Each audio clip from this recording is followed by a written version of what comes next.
Today, I'm proud to stand here with you in the middle of this great city, in the center of Europe.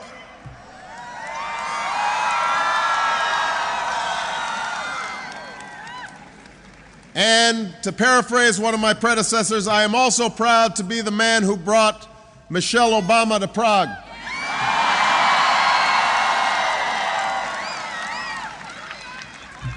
To Mr. President, to Mr. Prime Minister, to all the dignitaries who are here, thank you for your extraordinary hospitality, and to the people of the Czech Republic, thank you for your friendship to the United States.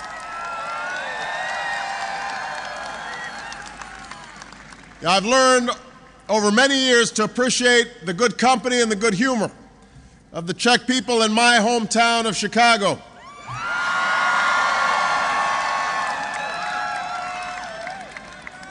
Behind me is a statue of a hero of the Czech people, Tomáš Masaryk.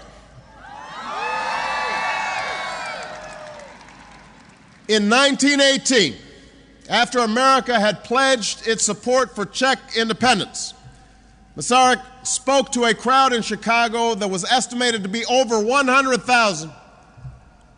Now, I don't think I can match his record, but I am honored to follow his footsteps from Chicago to Prague.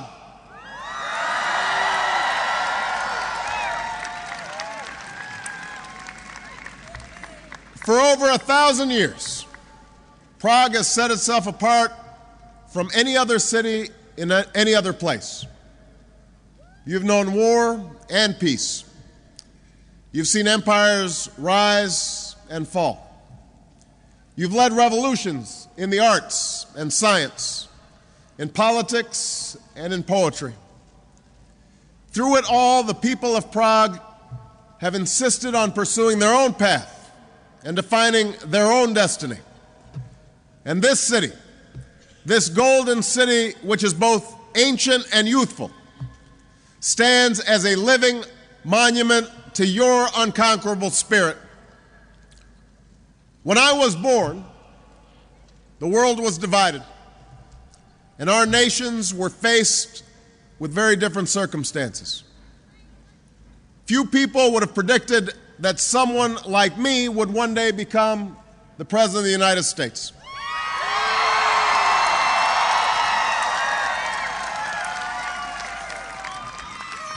Few people would have predicted that an American president would one day be permitted to speak to an audience like this in Prague.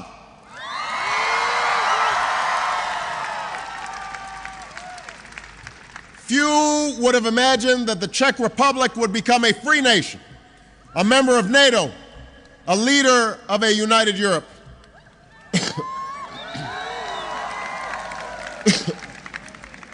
Those ideas would have been dismissed as dreams. We are here today because enough people ignored the voices who told them that the world could not change. We're here today because of the courage of those who stood up and took risks to say that freedom is a right for all people, no matter what side of a wall they live on, and no matter what they look like. We are here today because of the Prague Spring, because the simple and principled pursuit of liberty and opportunity shamed those who relied on the power of tanks and arms to put down the will of a people.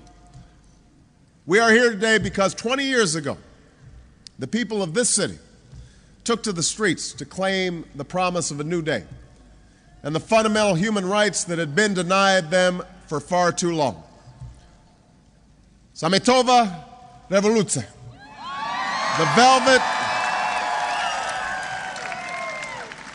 The Velvet Revolution taught us many things. It showed us that peaceful protests could shake the foundations of an empire and expose the emptiness of an ideology. It showed us that small countries can play a pivotal role in world events, and that young people can lead the way in overcoming old conflicts.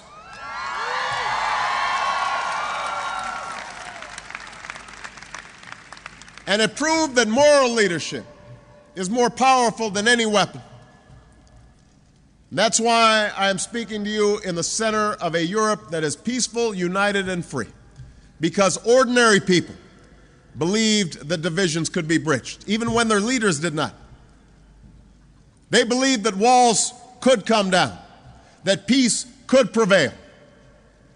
We are here today because Americans and Czechs believed against all odds that today could be possible.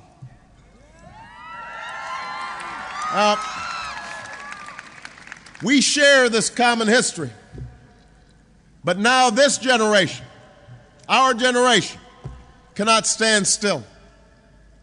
We too have a choice to make. As the world has become less divided, it has become more interconnected. And we've seen events move faster than our ability to control them. A global economy in crisis, a changing climate, the persistent dangers of old conflicts, new threats, and the spread of catastrophic weapons. None of these challenges can be solved quickly or easily. But all of them demand that we listen to one another and work together, that we focus on our common interests, not on occasional differences, and that we reaffirm our shared values, which are stronger than any force that could drive us apart. That is the work that we must carry on.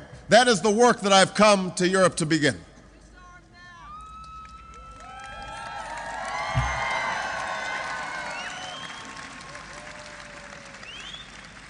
To renew our prosperity, we need action coordinated across borders. And that means investments to create new jobs. That means resisting the walls of protectionism that stand in the way of growth. That means a change in our financial system with new rules to prevent abuse and future crisis.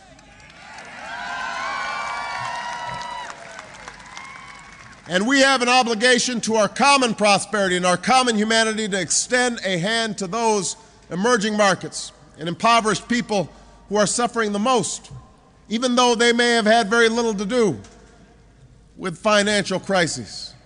Which is why we set aside over $1 trillion for the International Monetary Fund earlier this week to make sure that everybody receives some assistance. To protect our planet, now is the time to change the way that we use energy.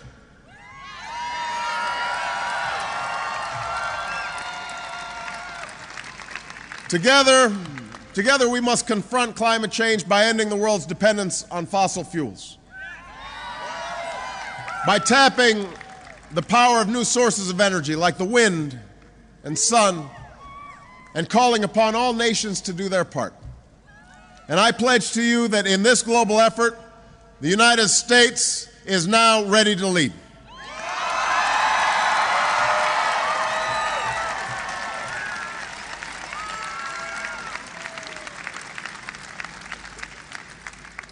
To provide for our common security, we must strengthen our alliance. NATO was founded 60 years ago, after communism took over Czechoslovakia. That was when the free world learned too late that it could not afford division. So we came together to forge the strongest alliance that the world has ever known. And we stood shoulder to shoulder, year after year, decade after decade, until an iron curtain was lifted and freedom spread like flowing water. This marks the 10th year of NATO membership for the Czech Republic.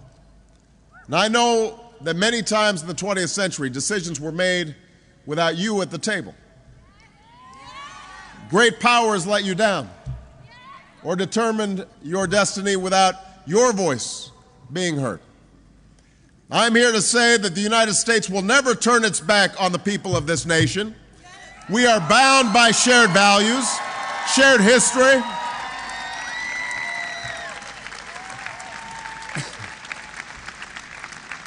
We are bound by shared values and shared history and the enduring promise of our alliance. NATO's Article 5 states it clearly: an attack on one is an attack on all. That is a promise for our time and for all time. The people of the Czech Republic kept that promise after America was attacked. Thousands were killed on our soil, and NATO responded.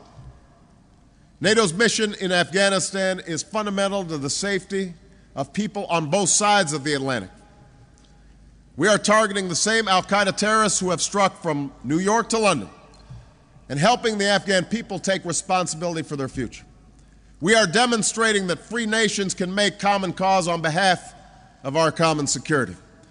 And I want you to know that we honor the sacrifices of the Czech people in this endeavor, and mourn the loss of those you've lost.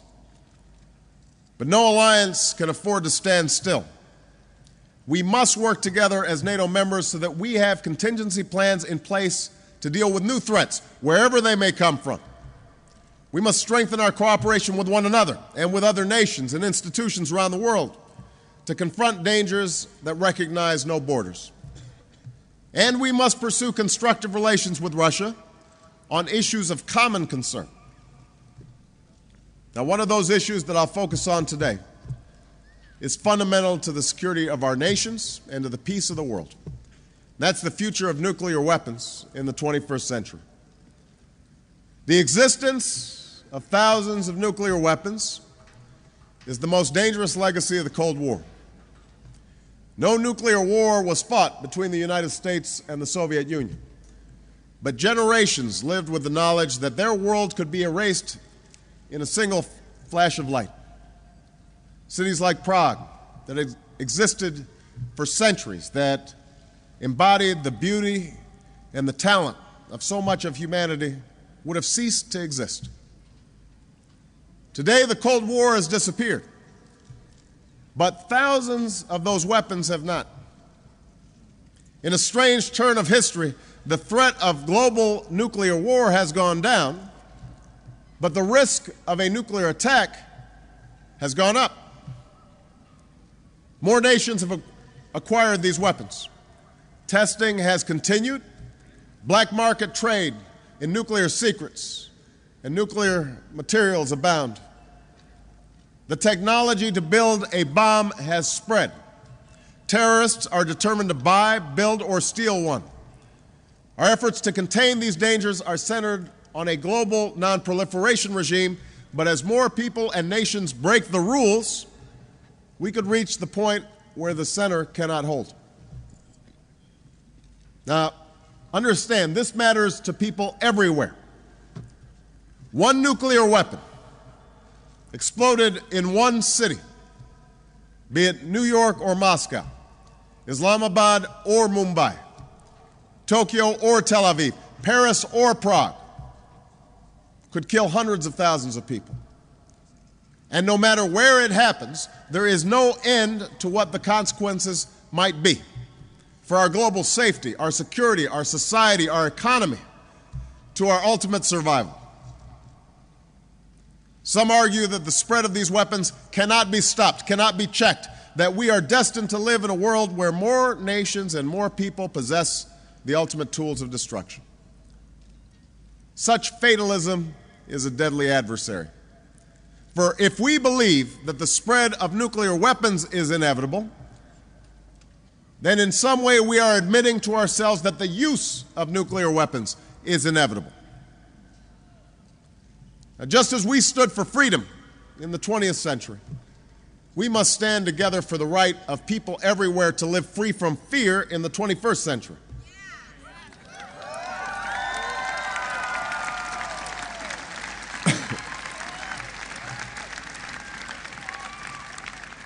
And as nuclear power, as a nuclear power, as the only nuclear power to have used a nuclear weapon, the United States has a moral responsibility to act. We cannot succeed in this endeavor alone, but we can lead it. We can start it. So today, I state clearly and with conviction America's commitment to seek the peace and security of a world without nuclear weapons.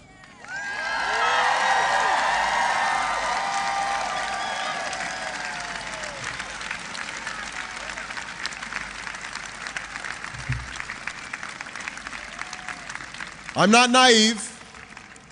This goal will not be reached quickly, perhaps not in my lifetime. It will take patience and persistence. But now we too must ignore the voices who tell us that the world cannot change. We have to insist, yes, we can.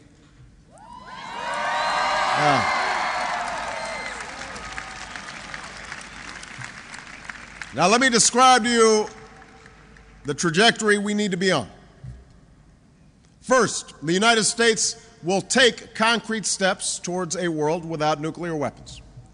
To put an end to Cold War thinking, we will reduce the role of nuclear weapons in our national security strategy and urge others to do the same. Make no mistake, as long as these weapons exist, the United States will maintain a safe, secure, and effective arsenal to deter any adversary and guarantee that defense to our allies, including the Czech Republic. But we will begin the work of reducing our arsenal. To reduce our warheads and stockpiles, we will negotiate a new strategic arms reduction treaty with the Russians this year.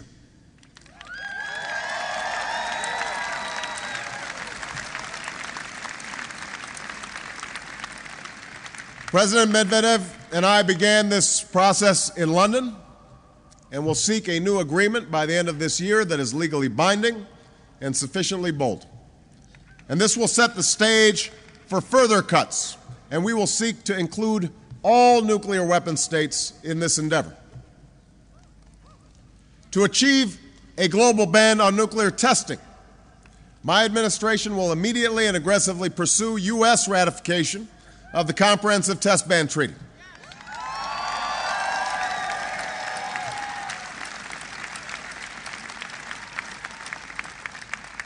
After more than 5 decades of talks, it is time for the testing of nuclear weapons to finally be banned. And to cut off the building blocks needed for a bomb, the United States will seek a new treaty that verifiably ends the production of fissile materials intended for use in state nuclear weapons. If we are serious about stopping the spread of these weapons, then we should put an end to the dedicated production of weapons-grade materials that create them. That's the first step.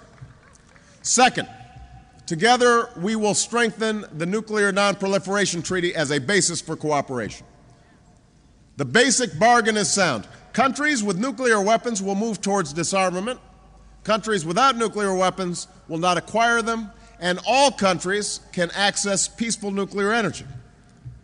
To strengthen the treaty, we should embrace several principles. We need more resources and authority to strengthen international inspections. We need real and immediate consequences for countries caught breaking the rules or trying to leave the treaty without cause. And we should build a new framework for civil nuclear cooperation, including an international fuel bank, so that countries can access peaceful power without increasing the risk of proliferation. That must be the right of every nation that renounces nuclear weapons, especially developing countries embarking on peaceful programs. Now, no approach will succeed if it's based on the denial of rights to nations that play by the rules. We must harness the power of nuclear energy on behalf of our efforts to combat climate change and to advance peace and opportunity for all people. But we go forward with no illusions. Some countries will break the rules. That's why we need a structure in place that ensures when any nation does, they will face consequences. Just this morning, we were reminded again of why we need a new and more rigorous approach to address this threat. North Korea broke the rules, once again, by testing a rocket that could be used for long-range missiles. This provocation underscores the need for action, not just this afternoon at the UN Security Council, but in our determination to prevent the spread of these weapons. Rules must be binding. Violations must be punished. Words must mean something. The world must stand together to prevent the spread of these weapons. Now is the time for a strong international response.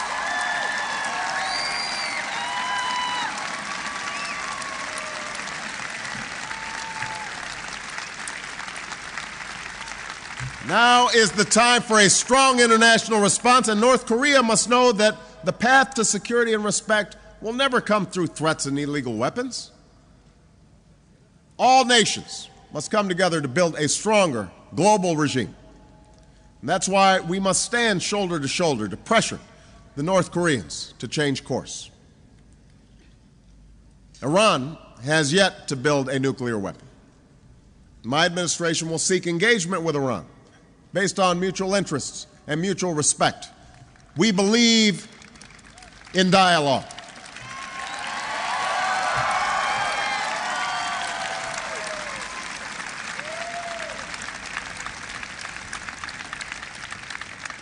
But in that dialogue, we will present a clear choice. We want Iran to take its rightful place in the community of nations, politically and economically. We will support Iran's right to peaceful nuclear energy with rigorous inspections. That's a path that the Islamic Republic can take. Or the government can choose increased isolation, international pressure, and a potential nuclear arms race in the region that will increase insecurity for all. So let me be clear. Iran's nuclear and ballistic missile activity poses a real threat, not just to the United States, but to Iran's neighbors and our allies. The Czech Republic and Poland have been courageous in agreeing to host a defense against these missiles. As long as the threat from Iran persists, we will go forward with a missile defense system that is cost-effective and proven. If the Iranian threat is eliminated, we will have a stronger basis for security, and the driving force for missile defense construction in Europe will be removed. So, finally, we must ensure that terrorists never acquire a nuclear weapon.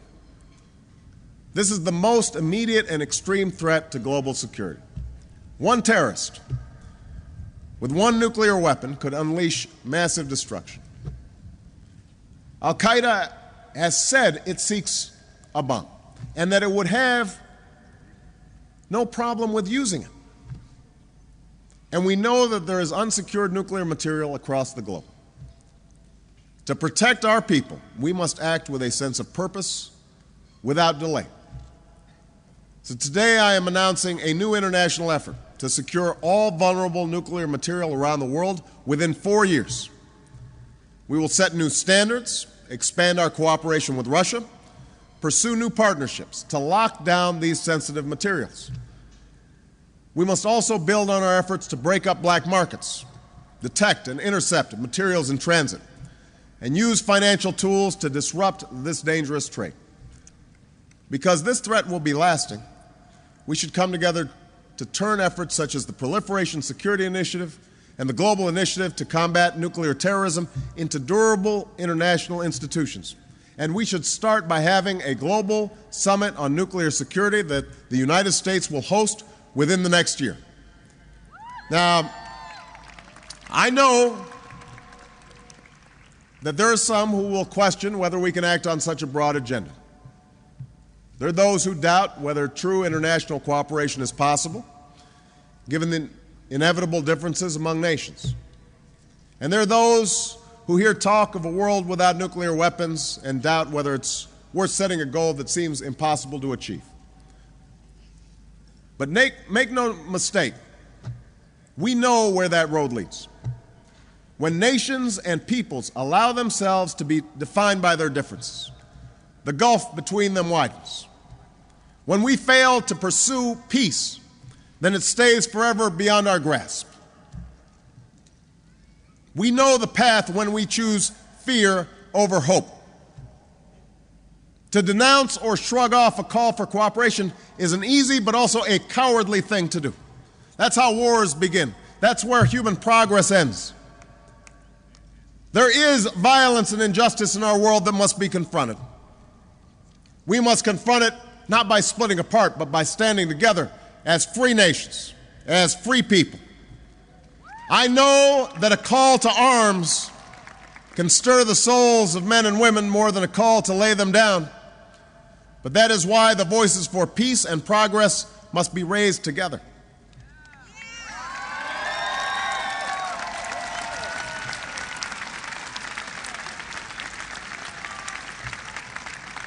Those are the voices that still echo through the streets of Prague. Those are the ghosts of 1968. Those were the joyful sounds of the Velvet Revolution. Those were the Czechs who helped bring down a nuclear-armed empire without firing a shot. Human destiny will be what we make of it. And here in Prague, let us honor our past by reaching for a better future. Let us bridge our divisions, build upon our hopes, accept our responsibility to leave this world more prosperous and more peaceful than we found it. Together, we can do it. Thank you very much. Thank you, Prague.